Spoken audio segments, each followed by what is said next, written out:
दुर्गा पूजा में अब कुछ ही दिन शेष बच गए हैं। ऐसे में तैयारियों और सुरक्षा दृष्टिकोण से विधि व्यवस्था को लेकर उपायुक्त ने बैठक करने शुरू कर दिए हैं और तमाम अधिकारियों को दिशा निर्देश भी दे दिए गए हैं। नमस्कार, मैं धीरेंद्र और आप देख रहे हैं मिरर मीडिया। दुर्गा पूजा और विजयदशमी पर्व के दौरान विधि व्यवस्था तथा तैयारियों की समीक्षा को लेकर बुधवार को समाहरणालय में उपायुक्त की अध्यक्षता में बैठक आयोजित की गई।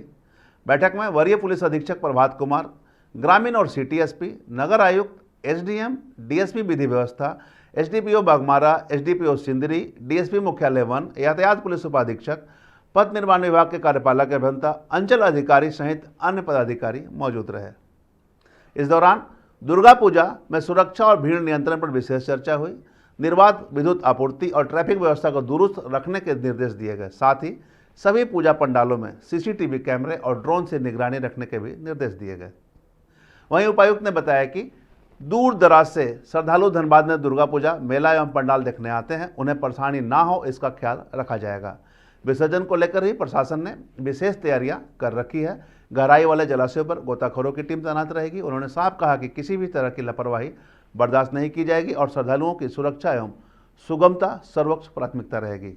हम लोग एक सेंट्रलाइज्ड सीसीटीवी मॉनिटरिंग का प्लान इस बार कर रहे हैं। सभी पंडाल में आईपी कैमरा लगाकर उसका सेंट्रलाइज्ड फीड जो है एक कलेक्ट्रेट में और एक कंट्रोल रूम में लिया जाएगा ताकि हम लोग सेंट्रलाइज्ड मॉनिटरिंग कर सकें।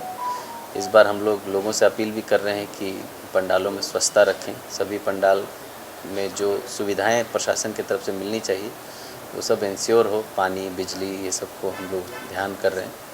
और पूरे डिस्ट्रिक्ट में फायर टेंडर्स कुछ हमारे यहाँ डिस्ट्रिक्ट एडमिनिस्ट्रेशन के पास है, कुछ अलग अलग कंपनियों के पास है। तो सभी को इस बार इस्तेमाल करने के लिए हम लोग पूरे डिस्ट्रिक्ट को मैप कर देंगे ताकि नियरेस्ट कंपनी के गाड़ी हो या जिला प्रशासन की जो सबसे पास में है वो ऐसे इंसिडेंट होने पर मोबिलाइज हो सके, उसके लिए हम लोग तैयारी कर रहे हैं। और साथ ही साथ रूट निर्धारण, पंडालों का सत्यापन और विसर्जन जहाँ होना है वहाँ जो आवश्यक व्यवस्थाएं हैं वो सब देख रहे हैं।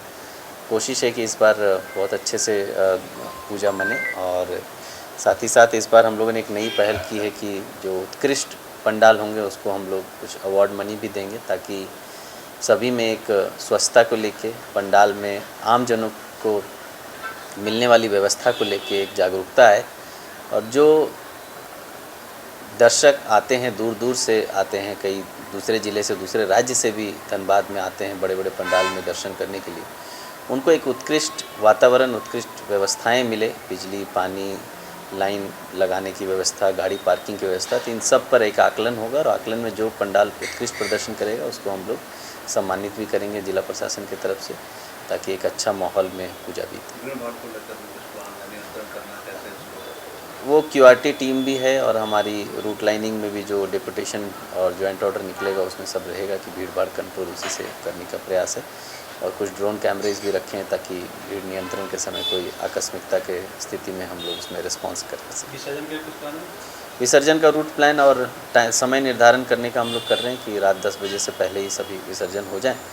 और जो विसर्जन स्थल है वहाँ पर कुछ आवश्यक व्यवस्थाएं जिला प्रशासन से किया जाएगा और साथ ही साथ वहाँ पर कुछ डेंजर जोन्स अगर हैं, पानी की गहराई ज़्यादा है तो वो सबको हम लोग माफ़ करने के लिए सभी अंचल अधिकारी और सभी पदाधिकारियों को निर्देश दिए। उपायुक्त ने कहा कि दुर्गा पूजा और विजयदशमी का पर्व शांतिपूर्ण, सुरक्षित और सौहार्दपूर्ण वातावरण में संपन्न कराया जाना है। इसे लेकर सभी विभाग समन्वित ढंग से कार्य करेंगे। उन्होंने सभी पूजा पंडालों का सत्यापन, प्रतिमा विसर्जन की निर्धारित तिथि और मार्ग का भौतिक निरीक्षण अनिवार्य करने के निर्देश दिए। साथ ही फायर सेफ्टिंग को लेकर भी जो फायर का यहाँ व्यवस्था, अग्निशमन विभाग को भी स्पष्ट दिशा निर्देश दे रखा है और कहीं कुछ कमी है तो अलग एजेंसी से भी इसकी मदद ली जाएगी। कुल मिलाकर जिला प्रशासन अभी से ही तैयारियों में जुट गया है और दुर्गा पूजा सुरक्षित और स्वच्छ वातावरण में मनाने को लेकर कवायद तेज कर दी गई है। हम तमाम इससे जुड़ी खबरों से आपको अपडेट करवाते रहेंगे। बने रहे मिरर मीडिया के साथ।